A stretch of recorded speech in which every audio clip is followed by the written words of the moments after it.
Bonjour à tous et bienvenue dans cette vidéo. Aujourd'hui, je vous présente le Elite Atlas Aero de chez Turtle Beach. Et si vous êtes observateur, vous avez vu qu'il est déjà là. Allez, générique et on attaque.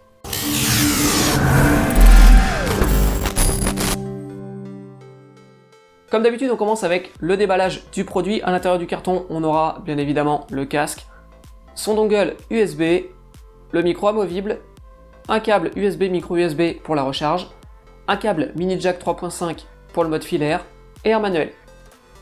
Comme d'habitude, je vais commencer par vous parler un petit peu des caractéristiques du produit avant de vous donner mon avis. Sa caractéristique principale, c'est que c'est un casque sans fil pour PC. Donc il fonctionnera avec le dongle USB fourni, voilà, donc vous n'allez pas l'appairer en Bluetooth, hein, il faut le petit dongle.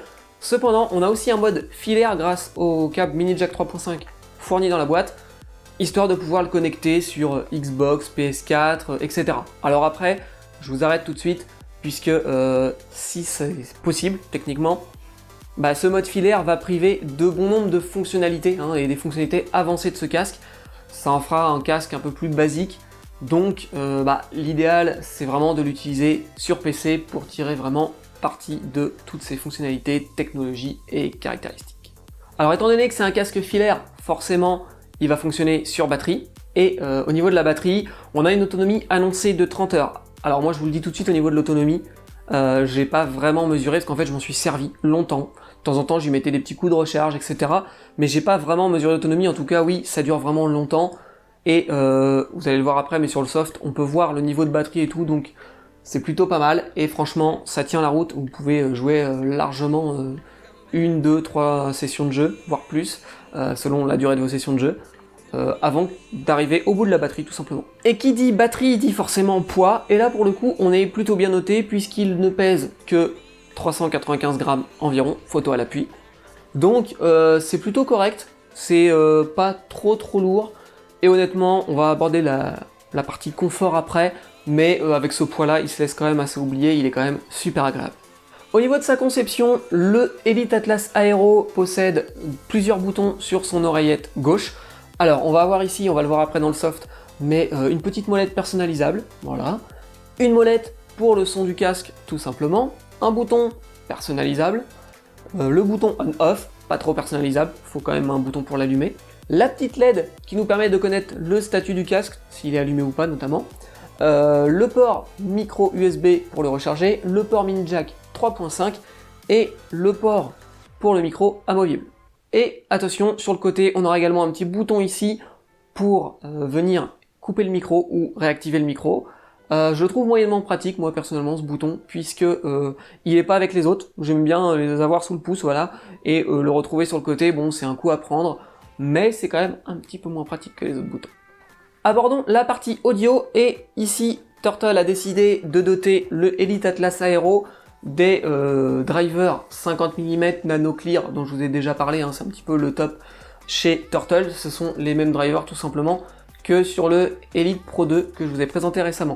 Donc là du coup ça promet forcément un son qui déboîte avec pas mal de technologies aux alentours pour améliorer le son. Les fréquences de réponse, au passage, pour les plus connaisseurs d'entre vous, on ira de 12 Hz à 20 kHz. Ensuite, je vous l'ai dit juste avant, on a un micro ici qui est amovible. Voilà, on peut l'enlever si on s'en sert pas, ou pour le transport, ça peut être aussi pratique. Micro qui sera équipé aussi de petites technologies bien sympas pour que la voix soit claire, etc. C'est le TrueSpeak, voilà, de chez Turtle. Donc là, pareil, on aura une bonne qualité au niveau du micro. Les autres vont bien vous entendre quand vous allez leur parler. Ça peut aussi clairement faire la différence, parce que on est d'accord que quand il y en a un qui a un micro pourri dans une game, c'est chiant. Enfin, vous notez que c'est un casque circumaural ou supra-auriculaire, donc qui va recouvrir totalement les oreilles. Alors, il n'y a pas de réduction de bruit active, cependant, la conception du casque fait que ça atténue un petit peu les bruits ambiants, c'est toujours ça de prix. Voilà. En plus, après, avec le son des jeux, etc., vous devriez pas trop être embêté, mais toujours est-il que voilà, la conception fait que déjà, il y a un petit quelque chose qui est fait, et ça, c'est plutôt un bon point aussi pour ce casque. Puisqu'on est dans la partie audio, laissez-moi vous présenter Control Studio de Turtle Beach, l'application qui va permettre de gérer ce Elite Atlas Aero. Alors, l'application, je vous le dis tout de suite, elle est disponible que sur Windows. Oui, je sais, c'est dommage. Et vous avez peut-être remarqué au passage que ma voix a changé, puisque à partir de maintenant, pour toute cette séquence, je m'enregistre tout simplement avec ce Elite Atlas Aero. Comme ça vous donne une idée de la qualité audio. Comme d'hab, s'il y a au montage un petit traitement qui est fait sur l'audio, eh bien ce sera indiqué sur le montage, hein, comme ça vous savez exactement ce qu'il en est. Au niveau de ce logiciel, on va avoir tout simplement un onglet dashboard qui va nous permettre de gérer les presets audio. Donc là, on voit que je suis sur Signature Sound, qui est la signature audio de chez Turtle, mais on va pouvoir aussi assigner d'autres profils comme le Bass Boost, le Treble Boost ou le Bass and Treble Boost. On va pouvoir aussi régler nous-mêmes toutes les petites réglettes ici, au niveau des basses, des trebles, des dialogues aussi, on va pouvoir modifier les dialogues, ça peut être cool. On va pouvoir, très important, gérer l'équilibre entre les sons du jeu et les sons des chats. Ça peut être sympa. Et puis on va avoir des réglettes aussi pour régler le microphone tout simplement. Au niveau du microphone, on pourra régler le volume de celui-ci, la réduction de bruit et le volume du monitoring, c'est-à-dire le retour qu'on peut avoir dans le casque lorsqu'on parle dans le micro. Moi personnellement je l'enlève, je trouve ça très désagréable. On va gérer le master volume, c'est-à-dire le volume général. Et puis, on va avoir des options qu'on va pouvoir activer. Le 3D audio, avec plusieurs réglages possibles. Game, movie ou music. Le Game Spatializer, si on veut activer cette option pour avoir une meilleure spatialisation dans les jeux, du moins une spatialisation différente. Et le Super Human Hearing, donc je vous ai déjà parlé, notamment quand je vous ai présenté le Elite Pro 2, qu'on va pouvoir régler ici de plusieurs manières. En mode Legacy, en mode Footstep pour augmenter le bruit des pas, ou en mode Gunshot pour booster le bruit des armes, voilà, des tirs. Donc ça, c'est quelque chose qui diffère du Elite Pro 2, puisque le Elite Pro 2, on avait seulement Super Human Hearing de base. On n'avait pas cette granularité, donc voilà. On va aussi pouvoir activer un chat boost si on veut, avec le Dynamic Chat, le Active Chat ou le Bol de Chat. Honnêtement, j'ai pas trop testé ça parce que je trouvais que avec les autres réglages, c'était largement suffisant. Ici, sur la gauche, on va pouvoir régler nos deux boutons réglables sur le casque, c'est-à-dire le bouton que moi j'ai laissé pour le Super Human Hearing et la molette au-dessus de la molette de son qui par défaut est réglée sur le monitoring du micro, mais qu'on va pouvoir assigner à une autre fonction, comme par exemple simplement le volume du micro, l'augmentation des basses, enfin voilà, après c'est vous qui décidez. On aura un second onglet rapidement où là on va pouvoir gérer tout simplement les equalizers nous-mêmes.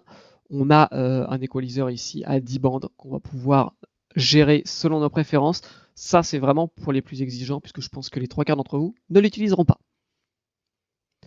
Enfin, on va pouvoir créer des macros tout simplement, c'est-à-dire assigner des touches ou des raccourcis pour, avec notre clavier, pouvoir tout simplement activer et désactiver des fonctionnalités sur ce Elite Atlas Aero. Notez au passage que lorsque le casque est détecté par le Control Studio, une vérification de firmware est vérifiée et s'il y a un firmware plus récent, l'application va vous proposer de mettre à jour le casque. Allez, assez parlé de la qualité audio, voyons maintenant un petit peu le confort de ce casque. La première chose à noter, c'est qu'il est équipé des mêmes coussinets que le Elite Pro 2, que je vous ai présenté il n'y a pas longtemps. Donc des coussinets assez épais, qui sont à mémoire de forme et d'une matière assez spéciale, qui sont annoncés rafraîchissants. Alors rafraîchissant oui et non, c'est pas froid, mais en tout cas ça ne chauffe pas. Donc voilà, on peut faire des longues sessions de jeu, on va pas être dérangé par un casque qui nous tient chaud, etc. C'est plutôt confort, c'est plutôt bien. Là encore, on va retrouver le système ProSpec Glasses de chez Turtle Beach, qui va tout simplement permettre de créer des petites alvéoles, alors je sais pas si ça se verra ici, mais de créer des petites alvéoles dans les coussinets, pour quand on a des lunettes, donc ça c'est hyper pratique. Tout simplement comment ça se passe, vous voyez les images, on enlève nos coussinets, on va tirer sur la petite sangle pour régler plus ou moins, pour une alvéole plus ou moins grande en fonction de la taille de nos branches de lunettes. Et comme ça, après, on peut mettre le casque avec les lunettes, ça n'appuie pas sur les branches, ça fait pas mal, et à nous, les longues sessions de jeu. Enfin, dernier point à noter pour le confort, c'est un petit arceau métallique qui est doublé d'un coussinet de suspension qui permettra du coup de pas appuyer, de pas faire mal à notre petite tête, et ça aussi, c'est plutôt cool. Allez, je vais aborder rapidement le côté pratique de ce Elite Atlas Aero. La première chose, vous l'avez vu peut-être tout à l'heure parce que je jouais un peu avec, je vous l'avais mis comme ça, on peut tourner les coussinets, ça paraît bête, mais si vous voulez l'emmener avec vous en voyage, dans un sac ou quoi, c'est toujours plus sympa de l'avoir un peu plus plat comme ça que gros comme ça. Donc ça c'est plutôt cool, il tourne comme ça, donc à 45 degrés, ou à 90 degrés plutôt, et voilà, ça permet de l'emmener plus facilement. Ensuite, au niveau du côté pratique, on va avoir ici, sous l'oreillette droite, un petit trou qui va nous permettre de venir tout simplement stocker notre petit dongle quand on part et qu'on emmène notre casque avec nous. Comme ça évite qu'on le perde. Le dongle il est là, on referme ici, et voilà, on est sûr de ne pas perdre le dongle, il est toujours sur le casque. Allez, il est maintenant temps pour moi de vous donner mon avis sur ce Elite Atlas Aero de chez Turtle Beach. Alors déjà d'emblée, il faut que je vous dise que je suis pas très casque sans fil, même si mon ancien Turtle était un casque sans fil, mais je trouve quand même contraignant le fait de devoir le recharger. Parfois je fais pas attention au niveau de batterie, j'oublie, etc.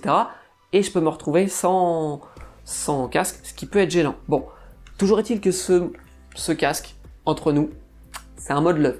C'est un mode love pourquoi? Parce qu'il cumule vraiment de très bons points, il est hyper confortable, le son est top dedans, en plus le confort avec les lunettes et tout c'est cool, il est relativement pratique, personnalisable, voilà, personnalisable au niveau des boutons, personnalisable au niveau de la signature du son aussi, donc voilà, c'est vraiment un mode love pour ce casque, à tel point c'est que je pense que ça va devenir le casque de mon second setup.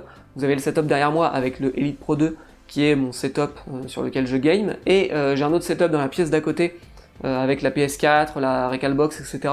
pour les live PS4, Recalbox, etc.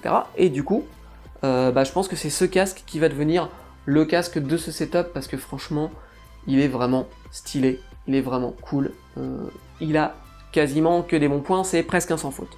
Presque un sans faute, oui, mais non, parce que comme tous les produits, il y a forcément des points négatifs. Et des points négatifs, il faut en trouver, et je vais tout simplement vous en donner quand même quelques-uns. Alors premier point négatif que j'aurais à faire, premier reproche que j'aurais à faire sur ce casque, c'est le logiciel Control Studio de chez Turtle qui est seulement disponible sur Windows. Eh oui, je passe au moins la moitié de mon temps sur Linux, et j'aurais bien aimé avoir le même soft avec les mêmes réglages et tout, donc c'est un petit peu embêtant. On n'a pas non plus je crois de soft sous macOS, sur leur site il me semble que j'ai vu vraiment que le soft pour Windows, donc là je trouve que c'est un petit peu trop restrictif. Turtle, s'il vous plaît, faites aussi des softs pour Linux et pour macOS. Deuxième chose que je pourrais dire en tant que point négatif, c'est la capacité d'agrandissement. Bon, on dit qu'il est personnalisable, mais on n'a quand même pas une grande ouverture là, donc on arrive vite au maximum. Quand je fais des lives par exemple avec une casquette, je suis obligé de le mettre au max, et un cran de plus, ça aurait pas été de trop. Donc c'est comme sur le Elite Pro 2, je sais pas pourquoi, Turtle nous fait pas beaucoup de possibilités d'agrandir le casque ou de le réduire, etc. Je trouve que ça, c'est un petit peu dommage.